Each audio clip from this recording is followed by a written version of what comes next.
Welcome to episode 28 of the Graham Cochrane Show, where I'm here to help you build your online business, work less, and live and give more to the things and people you care about. I'm your host, Graham Cochrane. Thanks for hanging out with me today. We're going to talk about growing your audience, specifically growing your email list as fast as possible.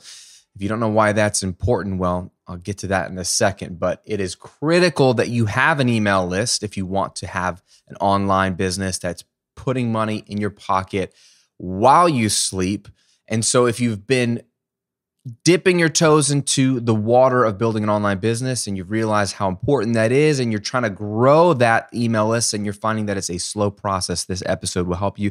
Before we dive in, if you are completely on the outside, you're like, what is online business? Or, and this is many of you, if you know all about online business, you see bloggers making money, you see YouTubers making money, you're like, how does Graham make money? How does this thing work?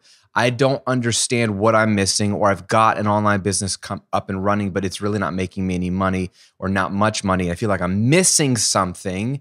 Well, I talk about a lot of things every single week here on the show, but to give you a complete education on how this business model works, I have put together an entire workshop designed to teach you how to start earning $1,000 a month in passive income in just 30 minutes a day of work. So this workshop walks you through the 4 components that you need. It walks you through the tools that you can use, whether free or paid, the tools I'm using to run my businesses, scripts, templates you can literally copy and employ into your business. And it really gives you a step-by-step plan of how this works together. So it's not just a bunch of little tips. It's like, here's the model. You need this, this, this, and this, and they have to connect in this way. There is a way to create a business that once you spin it and get it into motion, it spins on its own with very little involvement on your part, as much or as little as you want.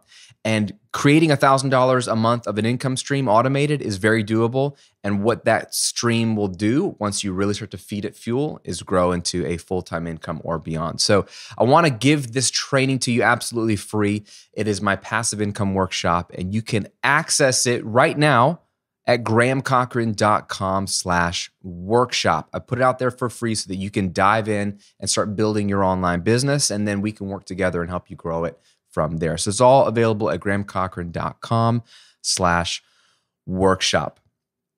Okay, email list building is critical to your growth and success because, and I won't go into this in depth because we've talked about this ad nauseum, just check out my other videos, but you need an audience of people to sell to.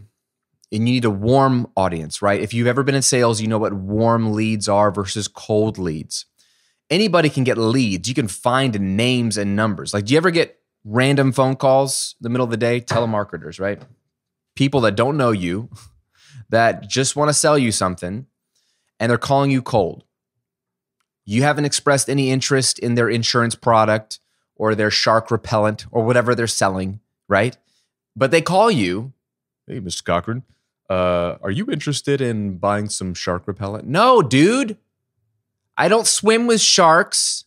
I don't need shark repellent. Have I reached out to you saying, hey, I'm slightly interested in shark repellent? Please have someone call me so that I can find out more details about how I can give you my money for shark repellent? No, it is a cold call. I am a cold lead to them.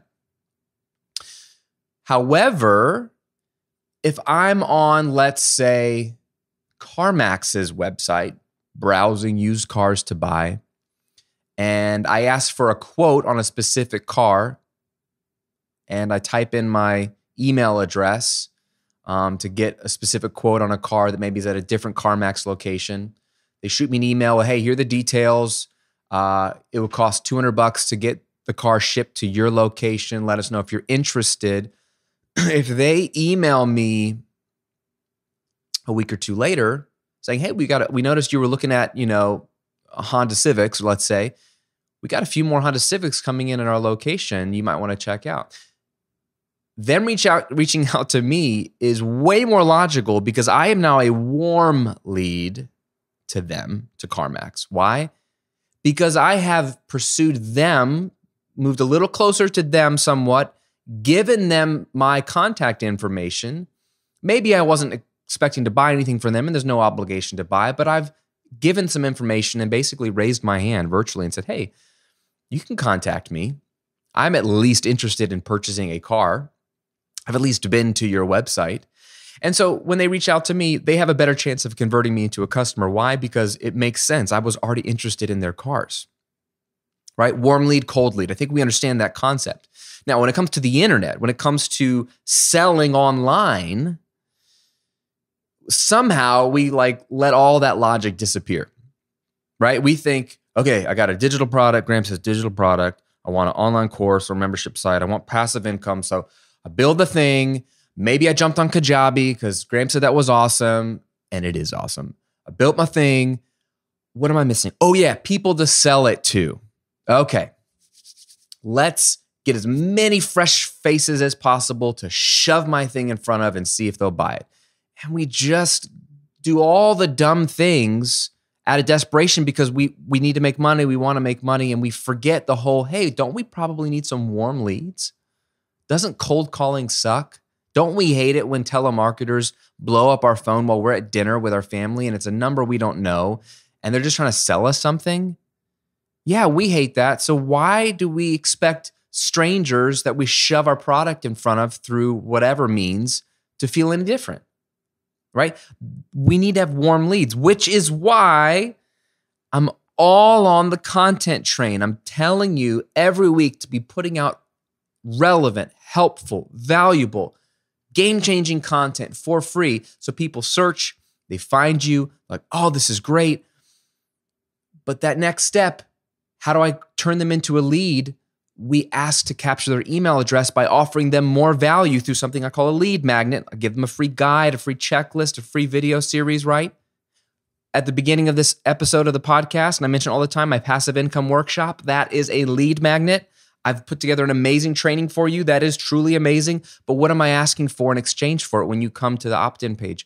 Your email address. Why? Because if you opt into my list and you get a ton of value out of that workshop and that training, now I have you on my list. You're a curated lead. You're not a random lead. Now I have someone that I can email who might be very interested in an online course I have, or a membership site I have, or coaching that I'm offering, or a live event that I'm doing related to online business, right?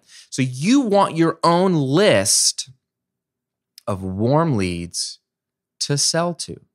And email subscribers, people who have given you their email address, are the most likely to buy from you. More likely than people on social media, more likely than someone that sees you on an ad on Facebook.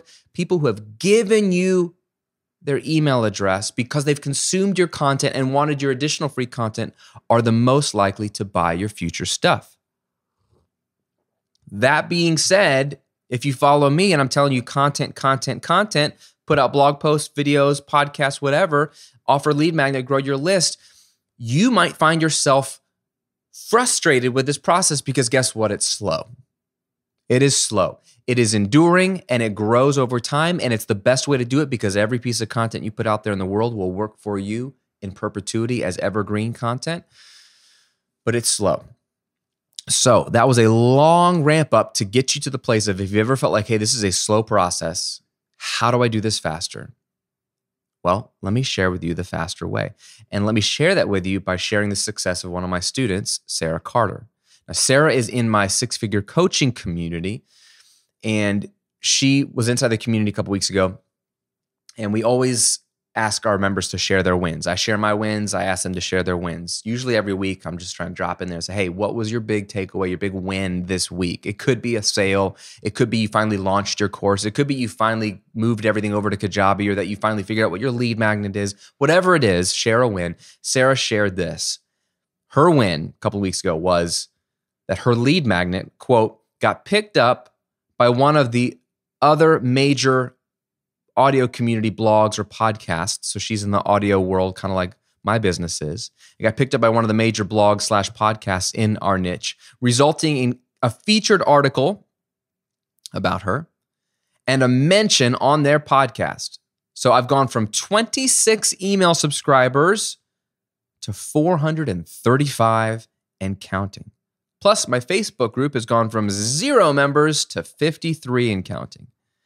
And then the next day or later that day, she posted going from a handful of subscribers to 640 in 1 week from one lead magnet, coupled with a Facebook group going from 0 members to 79. No paid ads involved. Okay, she goes from 26 people on her email list, 26, to 640 in a week. Okay, imagine Sarah's putting out content every week, which she is. I know she is, right? If she's even getting 1 email subscriber a day, which wouldn't be bad, even 1 a day would take her a month to get 30, a year to get 360. She got almost 2 years worth of email subscribers at that pace in 1 week. How? By hijacking somebody else's audience. Okay, this is so critical for you to understand.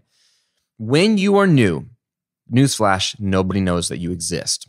When I was new, 10 years ago, nobody knew that the recording revolution was a thing. Didn't matter how good my posts were, didn't matter how good my videos were, didn't matter how good I thought I was or how helpful I was or thought I was. Nobody knew I existed except for my mom and my brother. So yeah, you've been there. How do you get known quicker? Long-term, your content will work. You will find that long-term, 20% of your content, 10% of your content, 5% of your content will get picked up by the interwebs. Google will find it. YouTube will find it. 1 or 2 or 3 or 4 of those pieces will pop for whatever reason. The convergence of the algorithm to the topic was spot on, to the timing, to good old-fashioned luck, whatever it is. A few of your posts will pop eventually, which will drive a ton of traffic to your site, which will get more traffic and eyeballs on your other content, and it will eventually grow, and you'll have these inflection points. That is the long game. You never move away from that game. It is a game worth playing. But in the short term, the fastest way to grow is to get a lot of people to know that you exist really, really quickly. And the best way to do that is not to try to blast a bunch of cold leads. No, if you can be invited into someone else's audience and presented in front of that audience as someone who's credible, awesome, that you are, signed off on, you have the blessing of this other content creator or host of the audience, you will get a massive following very quickly. Why? Because you're curated, you're validated. This is a warm audience. This is a warm lead, or a group of warm leads, that will love you. When you have that one friend, maybe you don't have this friend, but maybe you do have that one friend that seems to know everybody. And you may not know everybody, but this one friend is like the connected person. He or she just knows everybody, and everybody loves that person. But if that person, your friend, invites you over to a party with all these super cool people that they know, and they say, "Hey, this is my buddy Graham. He's awesome. You should talk to him." What do you think is going to happen?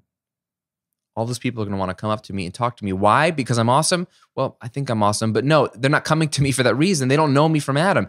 They're coming to me and talking to me because my buddy said I was worth talking to. I had an in. I had a relational in, a hookup, right? To get in front of another audience and make new friends because I know him, right? It's who you know, right? It's the same process in the online world. Who you know is more important than what you know. You know all the stuff. You're super gifted in your niche. You have a lot to share. You're beating imposter syndrome. You're confident. You're going to get out there and try this thing, but nobody knows you. So you have to get in front of someone who has lots of eyeballs, build trust with them, and let them invite you into the party so they can tell all their friends, "Hey, look at my friend Graham." In this case, Sarah, super talented audio engineer, by the way, and she's turning into a content creator. She's creating passive income. She wants to move away from a service-based business, or at least add a passive income element. She's starting from scratch. But she connected with someone who's a major player in her niche, got a featured article on that blog, got mentioned on the podcast. They're bringing her in saying, "Hey, here's Sarah. She's awesome. Check out what she has to say." All of a sudden, this person's audience checks out Sarah's stuff. And she goes from 26 email subscribers to 640 in a matter of days.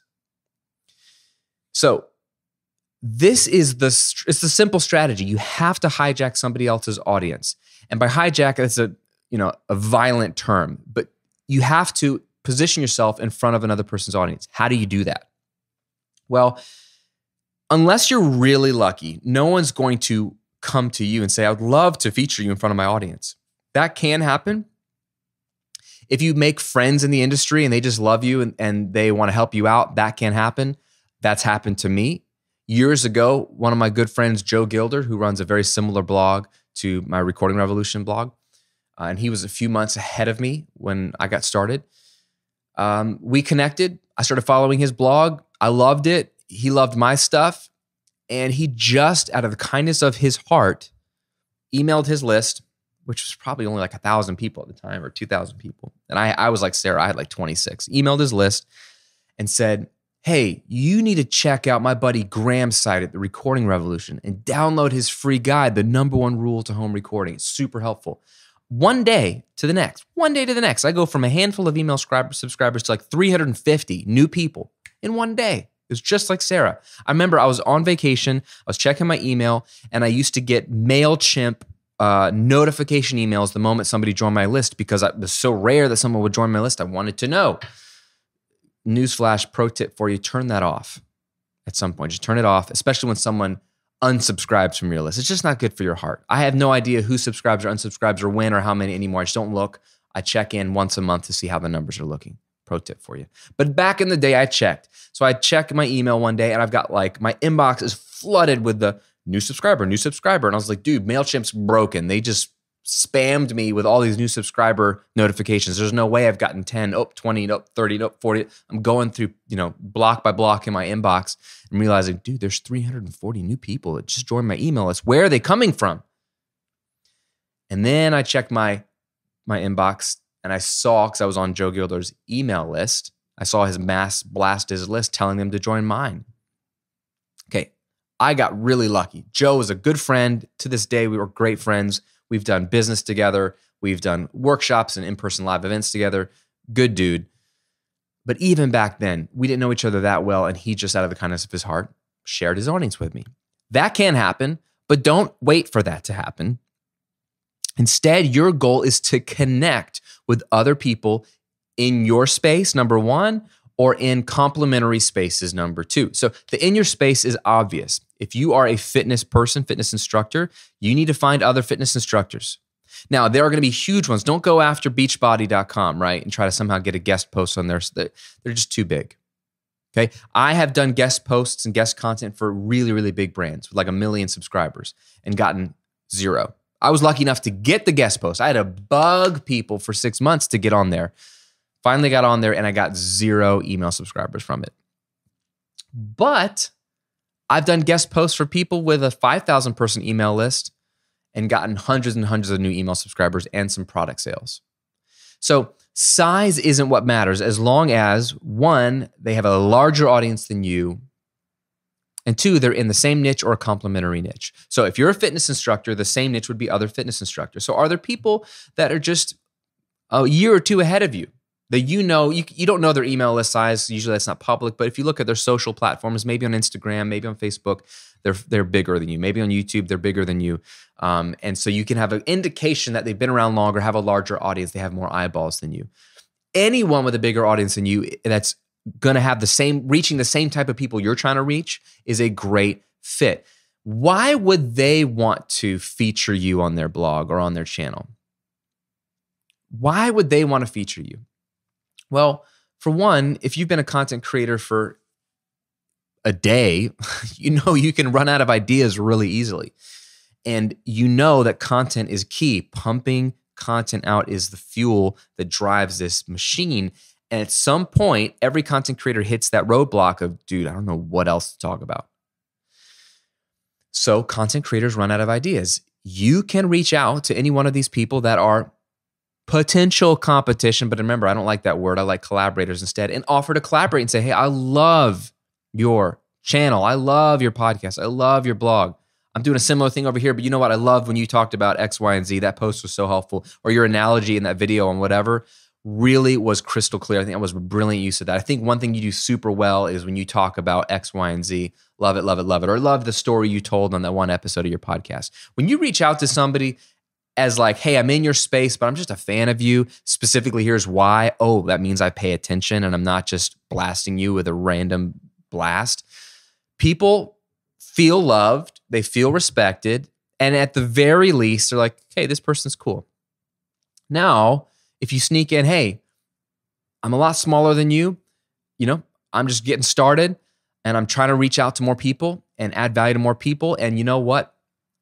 I saw that you don't really mention X, Y, and Z on your blog. So if I'm a fitness instructor reaching out to a fitness instructor and they're really big on fitness and recovery and maybe even nutrition, but they don't ever mention sleep, maybe you have an idea for an article on sleep health and the science of proper sleep, quality of sleep, hours of sleep, all these things to proper sleep health. You're like, hey, I haven't seen you mention this necessarily. If you have, let me know.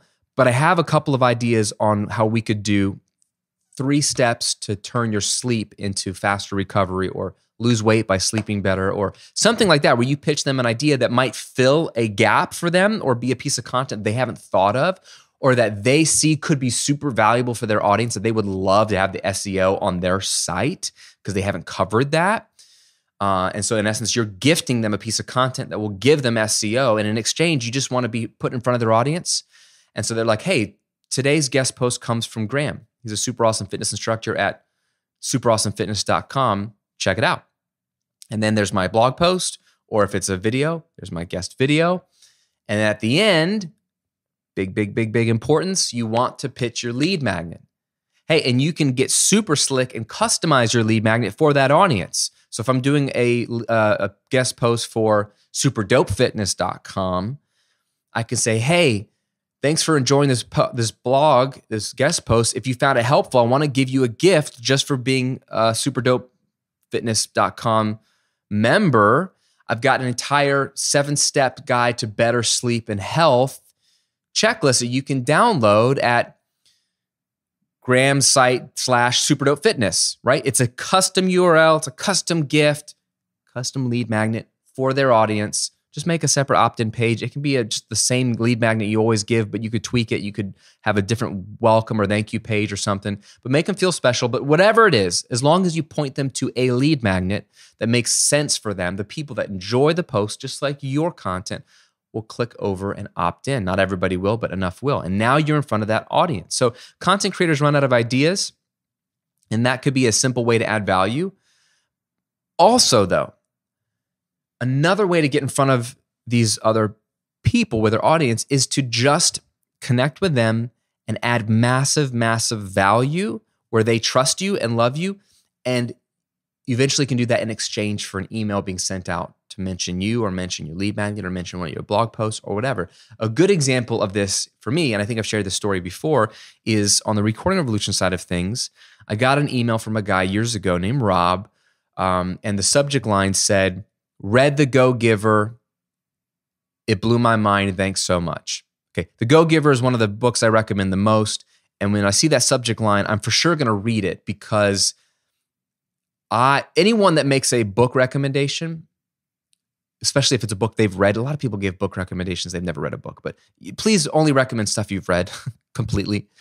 When anyone's given a book recommendation and someone actually then goes out and buys that book and reads it and comes back and reports, hey, you recommended this book, I went out, got it, I read it, it blew my mind. That feels good because it validates the person who's just trying to help. Like, I don't make any money by recommending a book. I don't do affiliate links for Amazon. Like, I just want other people to be encouraged and get value. And so if I found something that's super dope, I will share it. This guy says that in the subject line, so I open the email to read it. And it's very simple. Hey, thanks again. I read The Go-Giver. This blew my mind. Here's what I learned. Boom, boom, boom. Here's what I'm going to implement in my own life and business. Thank you so much. By the way, I love this little transition. I noticed, Graham, that your top 5 blog posts, in terms of comments, reach, all that kind of stuff, don't show up on page 1 of Google.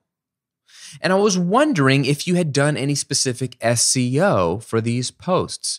I'm not a complete SEO expert, but I have some ideas of what I think would help get these 5 posts to the front page of Google search results so that you would get more traffic and grow your business. In fact, I've recorded a video for you showing how to implement this in your WordPress backend. Feel free to watch it and take any of it if it's helpful for you. If not, no harm done, no hard feelings. Just thanks again for the book recommendation. Have a great day. Boom, right? Mind is blown. What do you think I did? Do you think I just said delete? Oh, heck no. I watched that video right then and there. How can I make my website better? Sure, I'll take your free advice, Mr. SEO man. I watched the video, right? He didn't even just say, hey, I'd love to talk to you about SEO. He had shot a video already explaining. It required nothing of me. See how he's teed this up to be so easy and appealing for me? See how he's positioning this email to be all about me, for me? See how this is working? Okay, so I watched the video. He has some great suggestions. It almost didn't matter what he said in the video because the video just validated that he took time. He pulled up my 5 posts. He was in WordPress. He was going through, like, blown away. What do you think I did after I watched that video? I emailed him back. So he got an email back from me. But not only that, when I emailed him back, I said, Rob, thank you so much, dude. I would love to jump on a call with you ASAP to discuss your ideas further. He got me to want to call him. We got on a Skype call a couple days later. He walked me through the process more in depth. Come to find out, he's got a very similar website to mine that serves audio musicians and recording engineers and all that kind of stuff. And he's newer and he's trying to get it off the ground. What do you think happened from there? Well, I said, man, I would love to let you guest post on my site to help you out. I didn't feel like I had to do anything in exchange, but he had given me so much value. And I saw an opportunity to really help a guy out since I know I had a big audience and he didn't. And so we worked out a little something. He said, oh, that would be great, Graham. Thank you so much. I hadn't thought of that. Of course he thought of it, right? That's the whole point. Dude's a genius. He's not dumb, but he played his cards right. I ended up offering it to him because he'd exchanged value, given me value. And so we worked out a deal. I don't even remember what exactly the guest post was. We've since become friends and worked together, and his business has taken off. He doesn't need me. He's a super talented guy. His products are awesome. His business model is great. He's really good at what he does. But it was a bump for him at the time that I'm sure really got things going. And it was a good opportunity for him, and it was a win-win for me. So when you reach out to content creators, either A, they're running out of ideas. And so if you have a good idea that makes their site better, allows them to add more value to their list and allows them to get some cool SEO, maybe on a topic they don't cover, great. But if that's not enough, 2, you can build relationships, add a ton of value, and then over time, you might be able to squeeze a guest post out of the deal. So what I want to do is 2 things, give you some steps that I want you to follow. And 3, follow up with maybe a follow-up question you might have. 1, let's talk about the steps. Well, before we do that, all this time I've been talking about reaching out to people in your niche. I don't want you to stop there because you can massively skyrocket your business and your email list by getting in front of people who are following someone in a complementary niche, right? For example, in my space, I'm talking about business, talking to people like you who have a business, want to start a business or grow a business. Entrepreneurs want to be entrepreneurs. But there are other people that would likely be a good fit for me. I don't have to just connect with other business podcasts or other business YouTube channels. I can also connect with productivity YouTube channels, productivity podcasts, right? I could also connect with mom blogs, mom podcasts, right? People who are creating content for moms, because within that content, there's going to be all kinds of stuff on children and home and food prep and fitness maybe. And guess what? Side hustles, right? The mom, the woman-led side business, side hustle, whatever industry is exploding.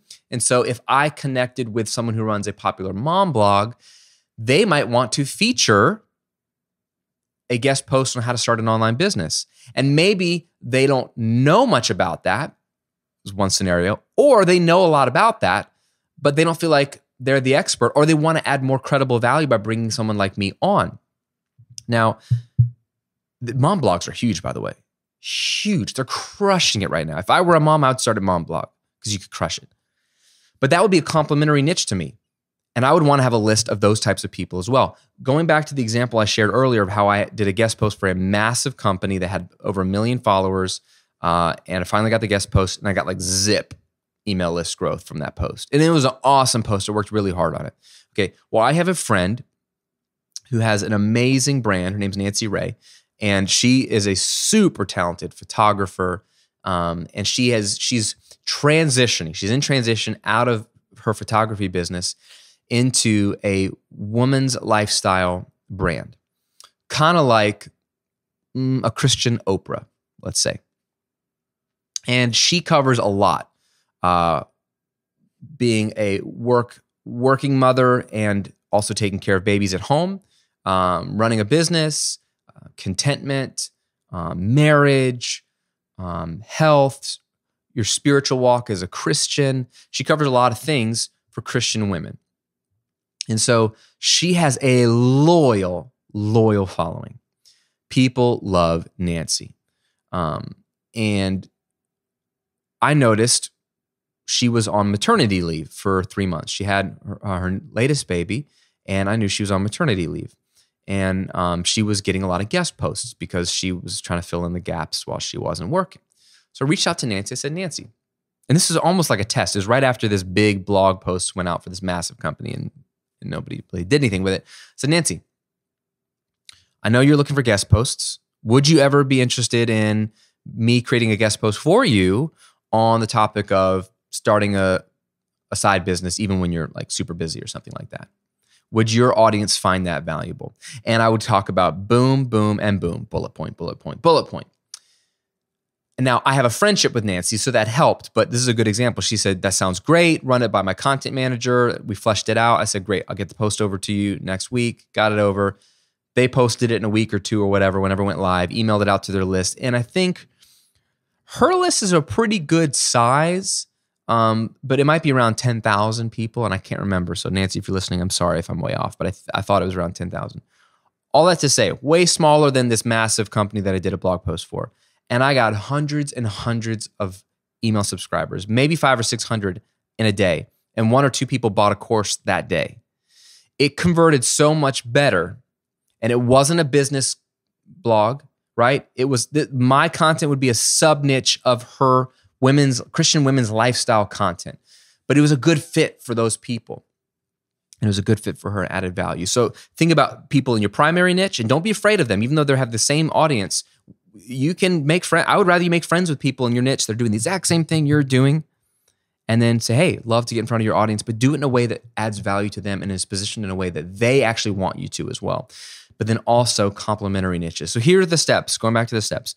What you need to do is systematize this. Okay. Don't just say, okay, well, Graham, I reached out to this one person. They never got back with me. Or they said no. Or reached out to 2 or 3 people.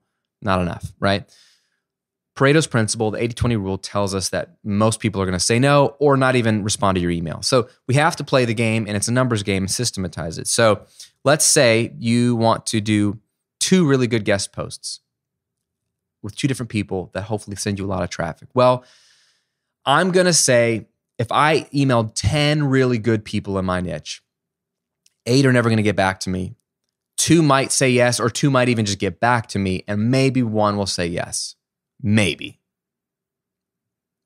So if that's the case, I might need to email 10 people to get 1 guest post. But realistically, you might need to email 20 to 30 to get 1. And then I would do 10, or more realistically, 20 to 30 in a complementary niche. So step 1 for you is to make lists. 1 list of who are all the key players in your niche. Who are the big dogs? But then more importantly for you, who are the medium players that have good size audiences, but they're not so big yet that they're going to ignore every email that comes in, right? Who are the medium players and even some of the smaller players that are definitely steps ahead of you? Make a list of as many of those as you possibly can, minimum 10. Same on the complementary niche. What complementary niches would make sense for you? Think about not like what niche you also like, but think about who your audience is and what other stuff do they follow online. right? So a good example of another one is Tim Ferriss. Tim Ferriss wrote The 4-Hour Work Week, and at the time he was doing a lot of content on business and life hacking and lifestyle design, which is a term he coined, all these things. But he did a sort of collaboration with a dating video channel called Simple Pickup, not because he talks about dating. Those guys were listening to the Simple Pickup guys for dating advice. But why did he collaborate with Simple Pickup? Because their audiences are one and the same. Young men. Young men like Tim Ferriss, right? Young men follow Simple Pickup. Young men who want dating advice probably hate their jobs too. And so that's a good complementary niche for Tim Ferriss, at least it was back then. So think about what type of content does your audience also follow?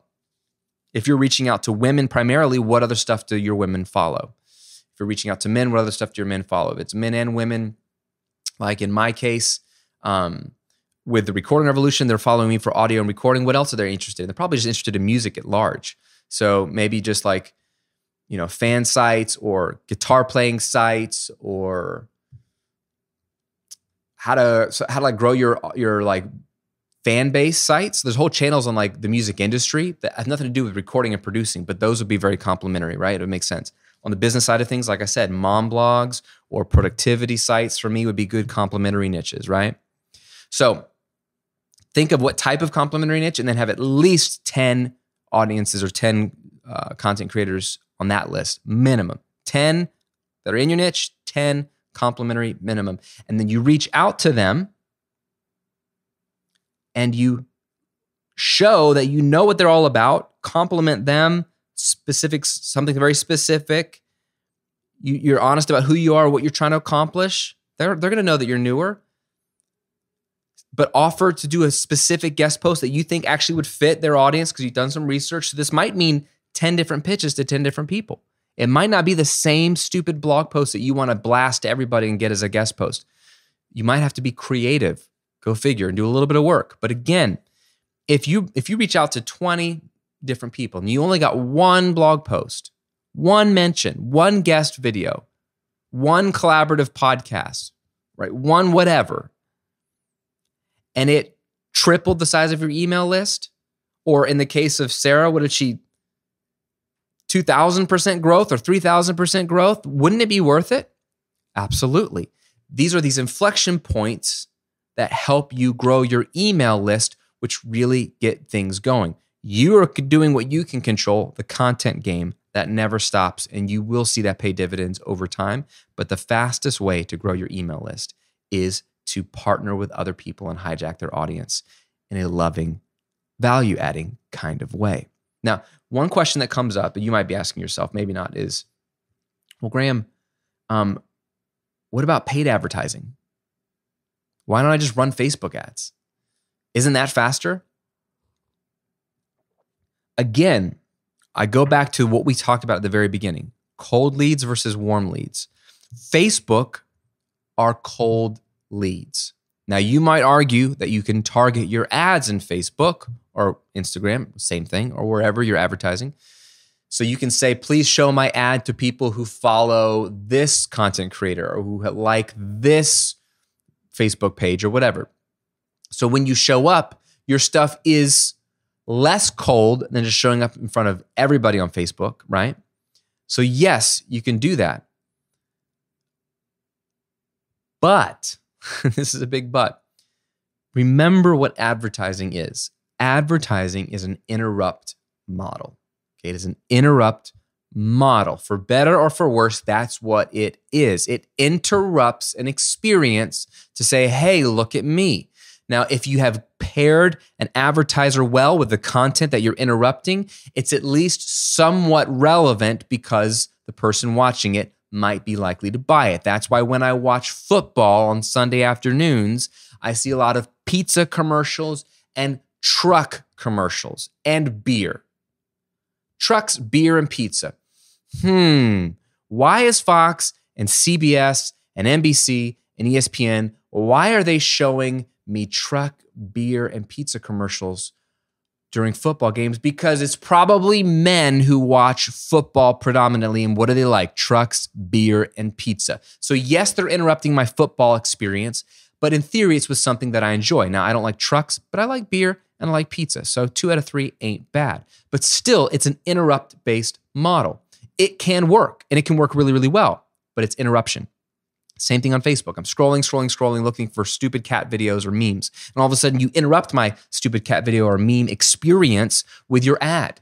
Now, if you're creative, the ad might seem engaging and it might catch my attention and it might not feel like aversive or invasive, but it's still an interrupt-based model. What we're talking about, content, guest posting, this is way different because this is something that people want. They're asking for. So the people that see you in a piece of content, whether it's your own or through a guest post, are warmer by far than anybody on Facebook because they want the information. They're seeking it. They're not being interrupted. They are at the place where your content lives. They are on the YouTube channel watching the latest video. They are in their inbox looking for your email. They're on your blog, right? They're listening to your podcast. They're super, super warm. So they convert better to email and they convert better to loyal super fans, which convert better to paid customers down the road. So it's not that paid ads can't work. It's just that they're not the best way to get warm traffic. And then there's a whole other skill you have to learn about creating ads and tracking the numbers and not just guessing, but actually knowing if you're making money off the ads. Because it's worth paying for if you grow a loyal, warm list, but you have to know that those people convert to dollars down the road. Otherwise, you're paying for nothing. So we won't talk about paid ads anymore today, but just know that if that's in the back of your mind, it's not the same as what we're talking about today. So again, Sarah goes from 26 to 640 email subscribers in 1 week. This is possible because she stepped out of her comfort zone, connected with a bigger player in her space, worked out an arrangement where she could get in front of his or her audience. And she already is primed to add value because that's what she does. That's what you do. That's what I do. But we just need to be in front of new people who are warm, who would love our stuff so they can hear about us, have a chance to hear about us. So as we walk away today, your action step is to make those 2 lists, 10 players that are bigger than you in your space and 10 players that are bigger than you in complementary niches. Those can even be different niches. And then start to do your research, reach out to each one of those people and try to work out a deal if you can do a guest post. Or if you have a better idea to add value to them, like Rob added value to me by creating that SEO video, start a relationship that way that might lead to a guest post. But you only need one really good one to really have that bump in your audience. Now, if you don't know how to integrate email into the lead magnet, into actually selling, into your content, you can see how these things work together. I'm going to point you to my passive income workshop. There's one thing is knowing, oh, I need an email list. Oh, I need a lead magnet. Oh, I need to make content.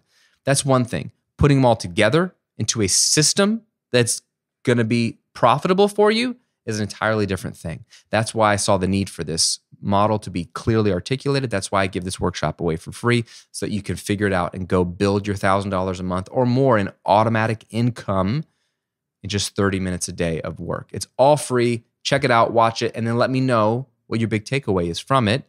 Just go to grahamcochrane.com/workshop and enjoy. As always, thanks for listening. Thanks for hanging out and watching. If you're on YouTube, give me a like. Appreciate it. Leave me a comment. We can engage there. And if you're listening on iTunes or wherever, leave me a review. Let me know that you're listening and which episode you're listening to and which one has given you the most value so that I can continue to create the content that you need for your life and your business. Have a great week. I'll see you on another episode real soon.